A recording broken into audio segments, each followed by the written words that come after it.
पुढची महत्त्वाची बातमी, वर्गमित्र असल्याची लाज वाटते. खरातच्या मित्रानं धक्कादायक खुलासा केलाय. खरातबाबत अनेक धक्कादायक बाबी आता उघड झालेल्या आहेत. तर खरातच्या वर्गमित्राशी संवाद साधलाय लोकशाही मराठीचे प्रतिनिधी गोविंद साळुंके यांनी. पाहूयात.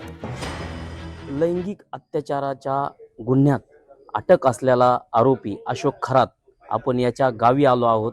वावी ह्या ठिकाणी आलो आहेत. त्याच्यासोबत ज्या मित्रांनी दिवस घालवले, जे मित्र शाळेत एकत्र होते, असे वर्ग मित्र आपल्या सोबत आहे. आपण त्यांच्यासोबत बोलणार आहोत. मार्च 83 मध्ये आम्ही 10वीच्या पेपर परीक्षेला बरोबरच होतो. त्यावेळेस आमच्या वावी गावाला 10वी जवळ म्हणजे सेंटर, परीक्षा सेंटर नव्हतं. त्यावेळेस आम्हाला परीक्षेला कोळपेवाडी म्हणजे नगर जिल्ह्याच्या कोळपेवाडीला जावं लागायचं. आम्ही मार्च 83 पर्यंत बरोबर होतो. आणि मार्च 83 नंतर मार्च म्हणजे 10वी नंतर त्याचा आणि आमचा कुठे जास्त काही संबंध आलेला नाही. असं त्याचं आणि तुमचं पुन्हा भेट कधी झाली, जेणेकरून हे सगळं म्हणजे सर म्हणजे 10वी नंतर आम्ही 8 ते 9 वर्षांनी भेटलो. 8 ते 9 वर्ष भेटलो. तो त्याच्या गावी आलेला होता. एकदम टॉप लेवल म्हणजे कंडिशनमध्ये आलेला होता. कार वगैरे स्वतः 3 पीस घातलेला वगैरे. आणि तो तिकडे आल्यानंतर आमच्या वावीत आलेला, गावात आलो. गावात आल्यानंतर आमची भेट झाली होती. भेट झाल्यानंतर आम्ही बोललो एकमेकाबरोबर, काय करतो, कसं काय होतं विचारलं. तो मी आता मी नेव्हीमध्ये, मी हाँगकाँग या देशामध्ये होतो आणि तिकडेच जॉब करतो.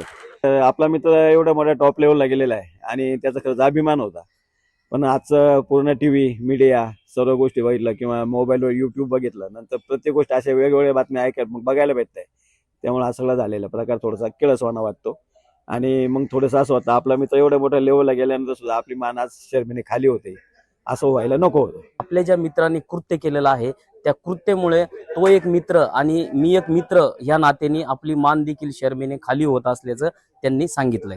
गोविंद साळुंके, लोकशाही मराठी, वावी. लोकशाही मराठी ऐका, पहा, जागरूक रहा.